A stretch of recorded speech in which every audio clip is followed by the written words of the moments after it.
presentation, so forgive me if I repeat some of the concepts that have been exposed before.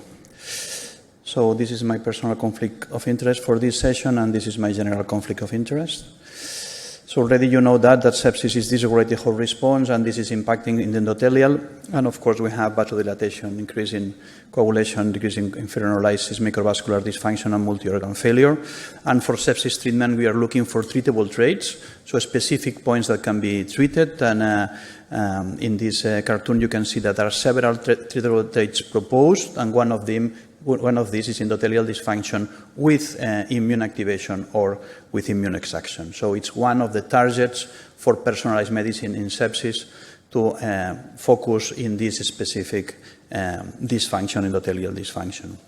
We have several biomarkers of that. This is coming from the group of Jesús Bermejo in Spain, analyzing which is the relationship between the different markers of endothelial dysfunction and the difference in patients with sepsis and infection. And you can see some of them have a high diagnostic ratio, let's say, 12, close to 12 for pro-EDM, and also high for several other biomarkers, suggesting they are detecting or describing how is endothelial dysfunction in patients with sepsis in comparison with patients with infection. So could be a treatable trait. We have biomarkers for that, and you will see some examples of personalized medicine in this setting.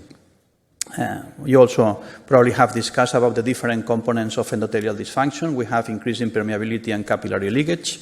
This is linked to to damage in the glycocalyx and also damage in the cell junctions. We have hyperinflammation, immunothrombosis that has been discussed in the previous session, and also decreasing vascular tone and vasoplasia. So I'm trying to cover a little bit all these topics. Increasing permeability, capillary leakage.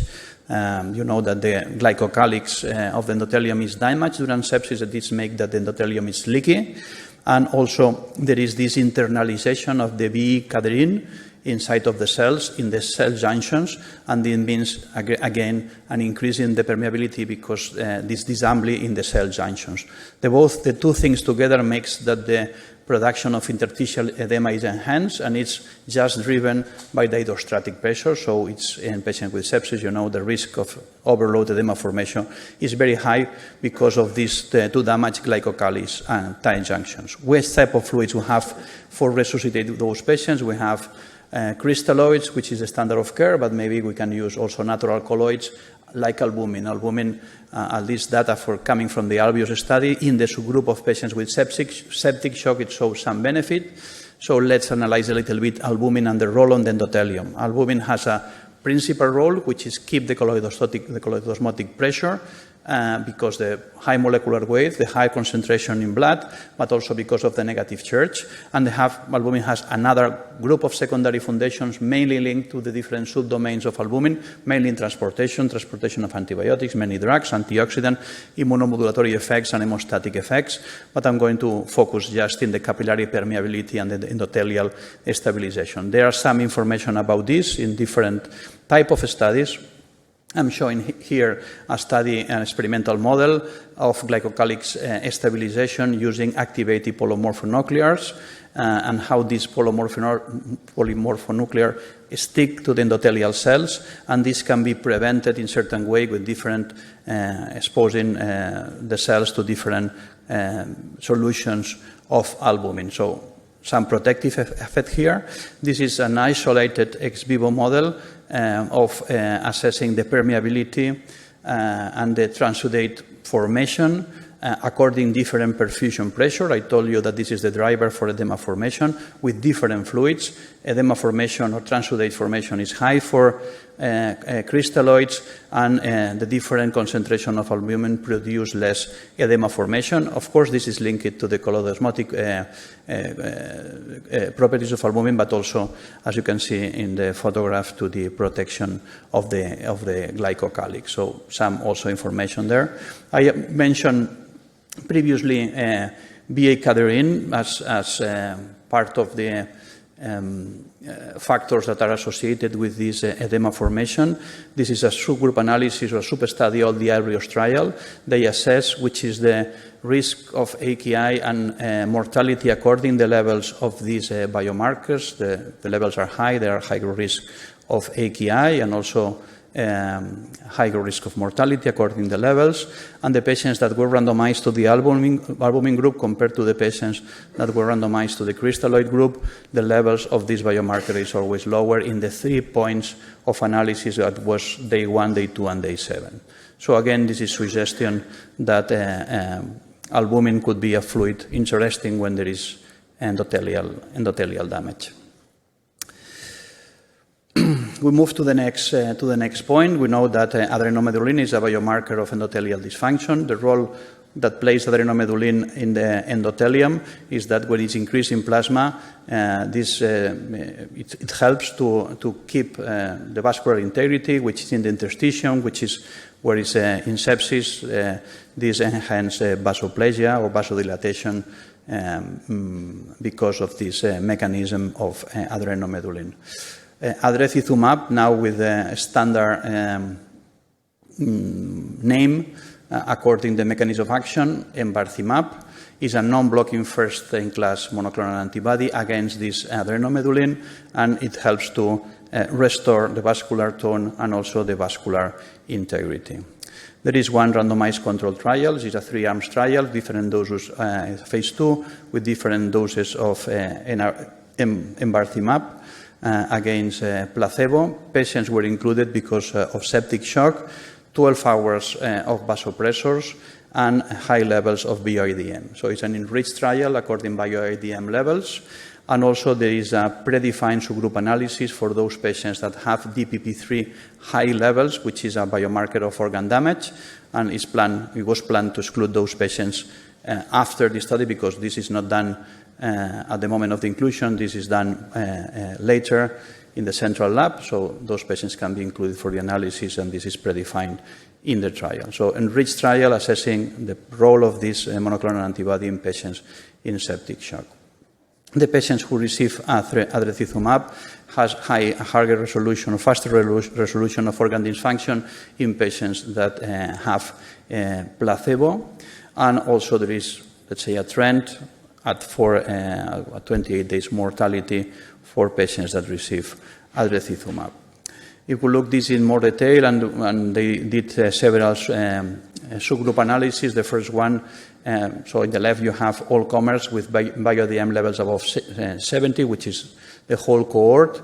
As I said, it was predefined to exclude those patients with DPP3 above 70, so this is the cohort with bioIDM above 70 and DPP3 below 70, and the sample is reduced, about 30 patients. Still is not significant, and they assess lower levels of these biomarkers, DPP3, until below 30, so the population of this subgroup analysis, post-hoc analysis, is bioIDM above 70, DPP3 below 30. In this study, in this specific subgroup, there is a decrease in mortality, and this is the way that the new phase 2b trial is designed. The first study was done in Europe. Now it's extended to US, and it's planned for the next year. Patients will be included if they have septic shock.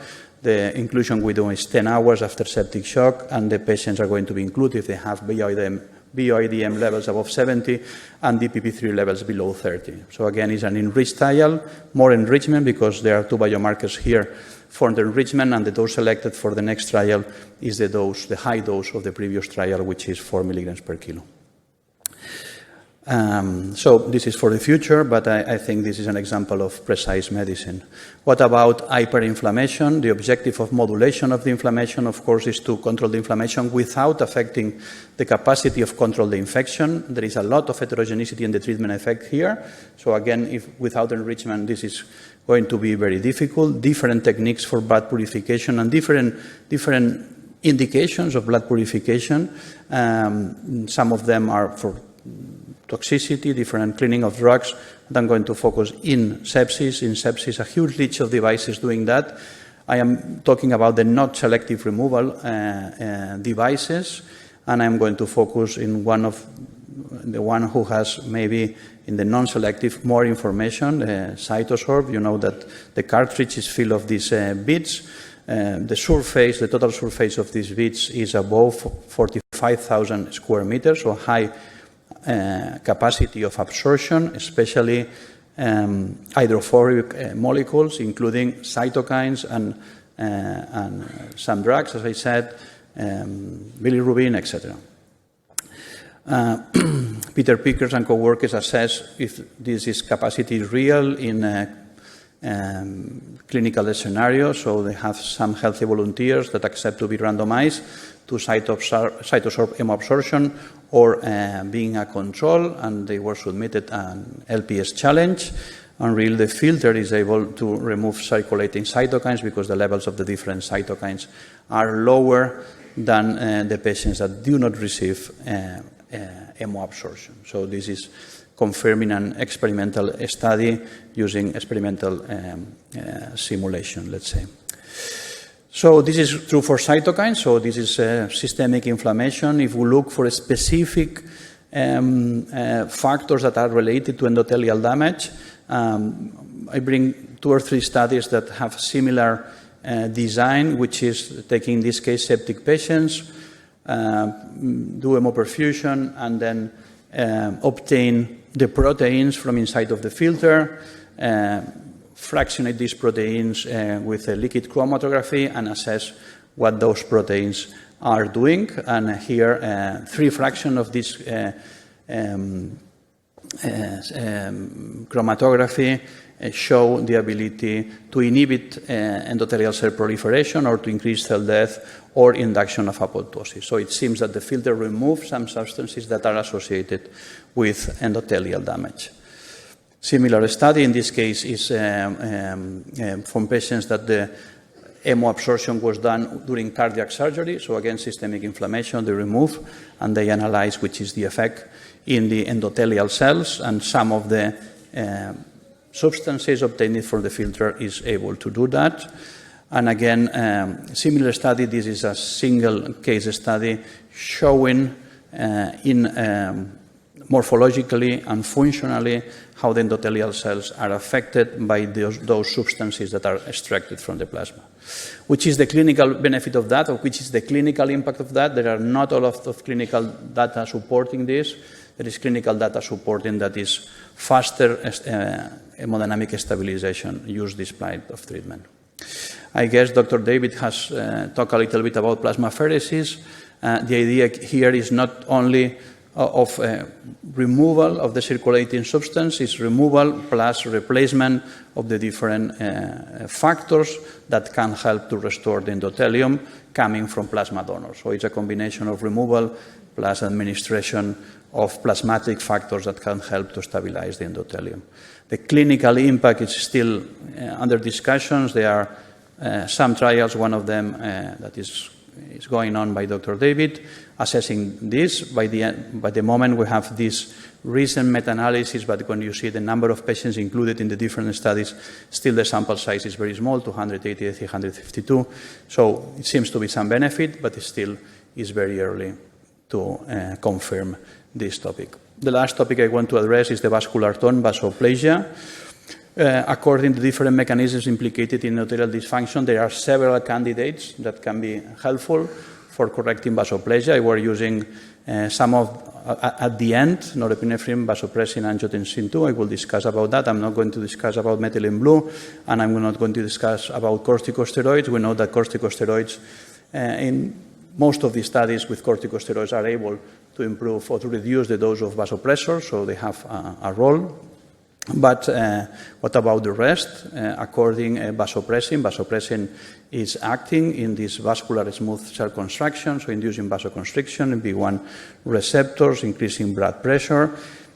The 2 main randomized control trials shown that it's possible to reduce the dose of vasopressors using a second vasopressor, vasopressin, and this is, I think, an outcome by itself, reduce the amount of noradrenaline we are giving to patients because of the mortality related to high dose of noradrenaline.